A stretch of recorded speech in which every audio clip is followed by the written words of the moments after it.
Magandang araw po sa inyong lahat at sana ay lagi kayong nasa mabuting kalagayan.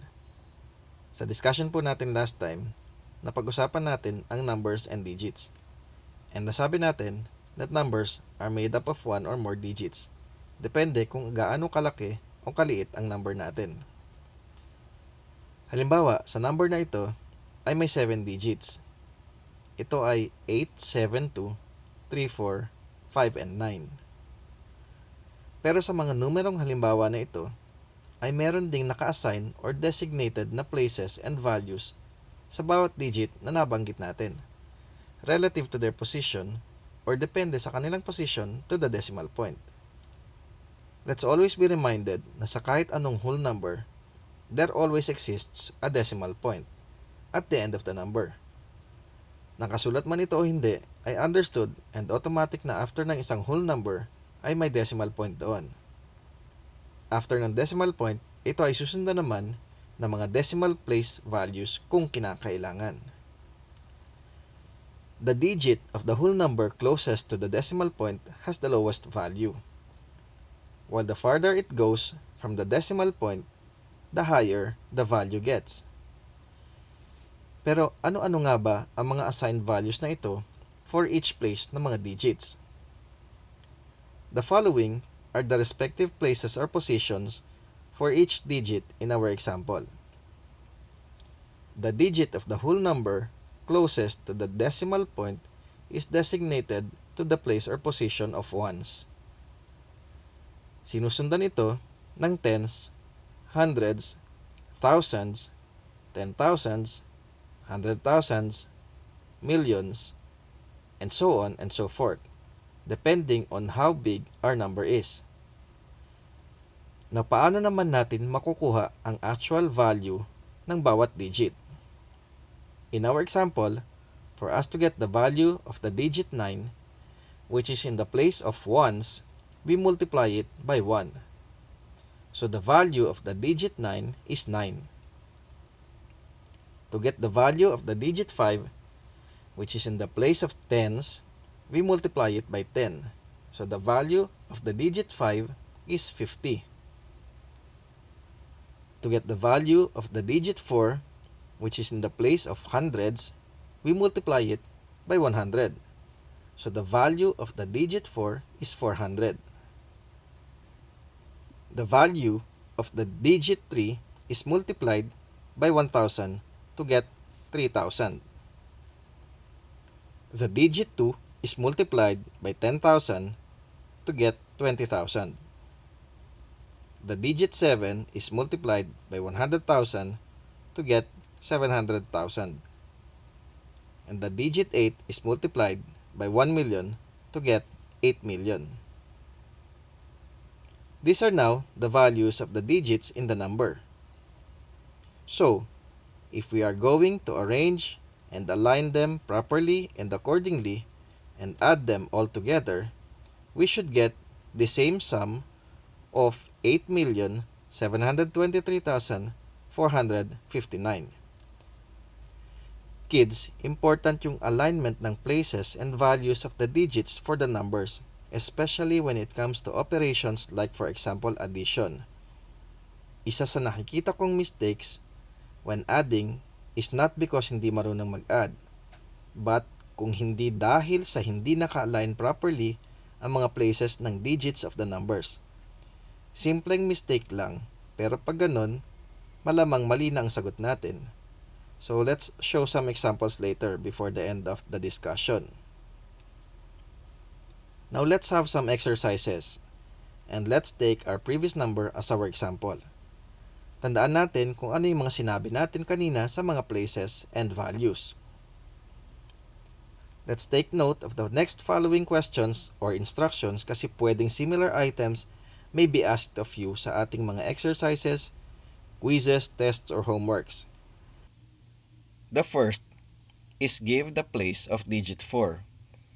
4 is the third digit from the decimal point. So the place, position of 4 is hundreds. Next, give the value of digit 4.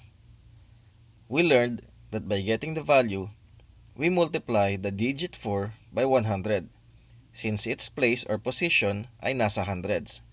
So 4 times 100 equals 400. Next, give the digit in the thousands place. The thousands place ay pang-apat from the decimal point. So the answer is 3.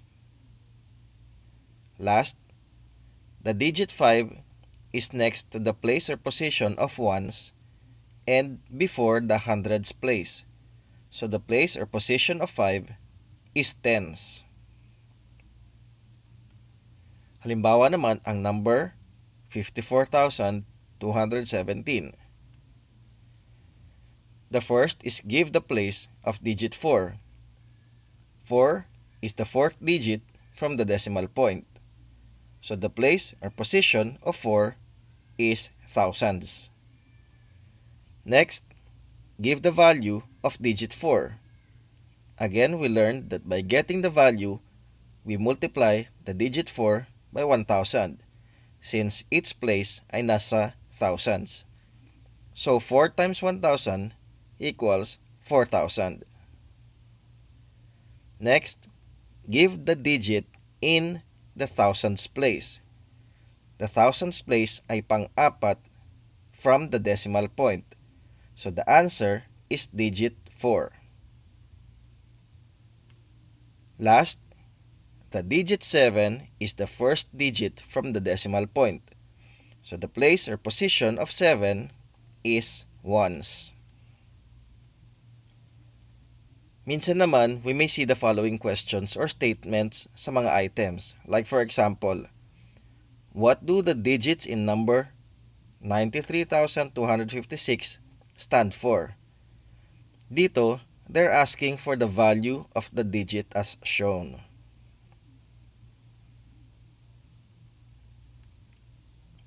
Pwede din, the instruction is to say the value of each digit. O kaya naman, pwede din na ang instruction is directly asking for the value of the digit. Or, to write the value of each digit as shown in this example.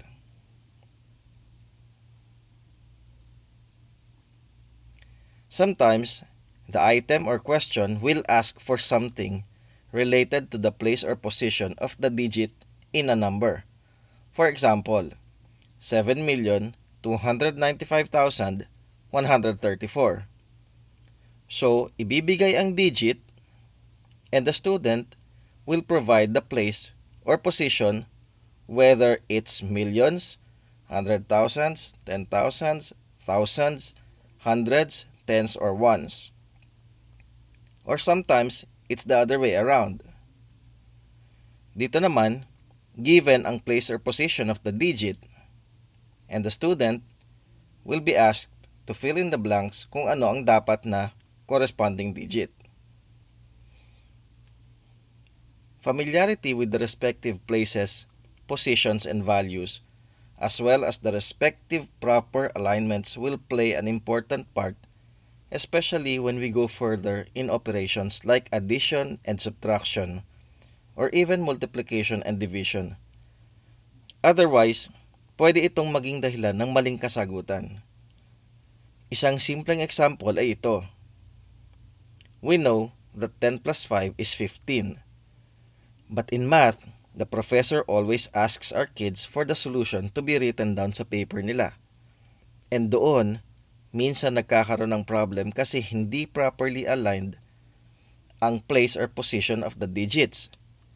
For example, if this is to be written properly, dapat aligned ang 0 and 5 kasi they have ones as their place value. And the digit 1 naman is tens. Kaso minsan pagkasulat na sa papel ng bata, hindi na aligned properly ang place value. Halimbawa dito, naisulat ang 5 sa baba ng 1 na dapat nasa baba ng 0. So anong nangyari nung inad yung numbers? Mali at iba na po yung sagot at naging 60 instead of the correct answer which is supposed to be 15. Another example, if 23 plus 45 is to be written properly, dapat aligned ang digits 3 and 5 kasi they have ones as their place value.